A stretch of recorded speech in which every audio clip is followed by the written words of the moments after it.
We can take our discussion one step further in order to approximate ln natural logarithm n factorial for large values of n.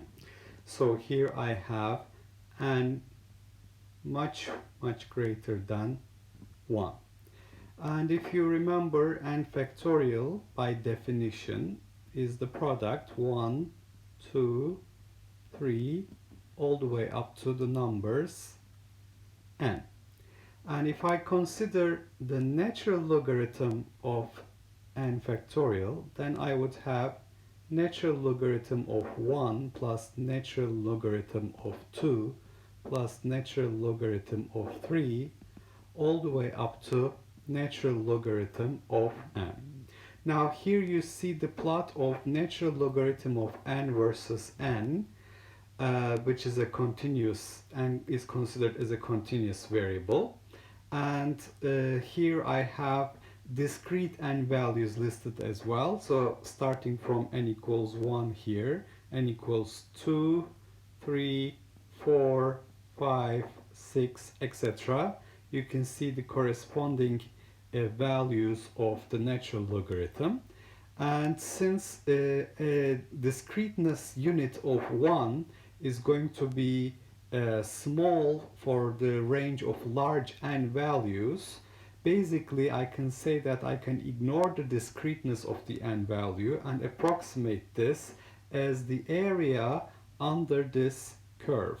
So if I look at the area that is enclosed by the natural logarithm of n for all possible n values of interest here, basically that will approximate the natural logarithm of n factorial. So natural logarithm of n factorial I'm approximating by the integral from n equals 1 to the maximum value n natural logarithm of so let's call this variable not n now, let's call it m. Then it's a natural logarithm of m dm. So this integral is going to give me m natural logarithm of m minus m, that is to be evaluated between 1 and n.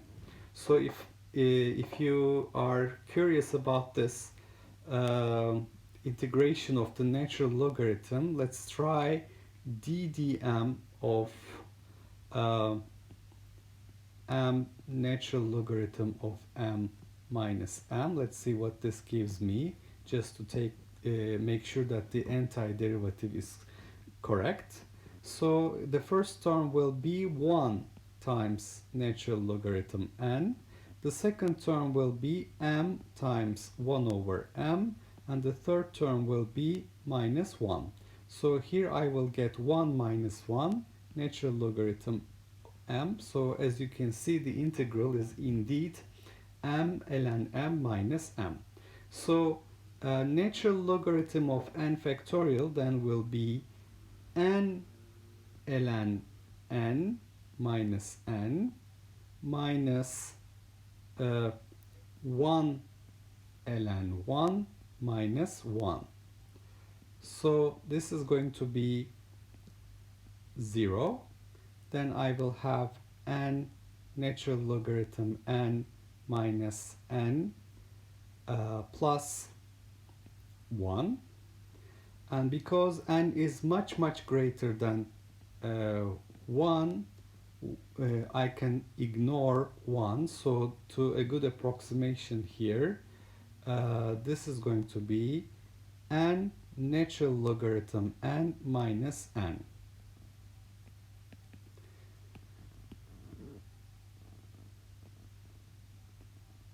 And basically I could have come up with this answer from the previous discussion as well. Alternatively, I have found in the mathematical note 1 that the derivative of natural logarithm of n factorial with respect to n is approximated to be natural logarithm of n. So if you take the integration of both sides, you see that uh, from this equation, natural logarithm of n factorial should be approximated by the integral from 1 to n of natural logarithm of n, let's call it n prime, d n prime. So it's the same result that I have obtained here. So n ln n minus n. So this works very well for large values of n. So I remind myself n is much greater than 1. There is a slightly better approximation which takes into account the error that I'm introducing here by taking n as the continuous variable. A better approximation for a natural logarithm of n factorial is n ln n minus n plus 1 over 2 natural logarithm 2 pi n. This is works well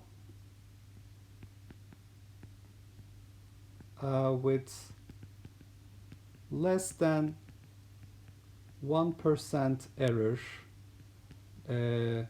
for n comparable to or greater than 10 even. So it doesn't have to be a very big number. So this is the Stirling approximation for natural logarithm of n factorial. So we will commonly use this one to get an approximate answer for the Stirling approximation of natural logarithm of n factorial for large values of n.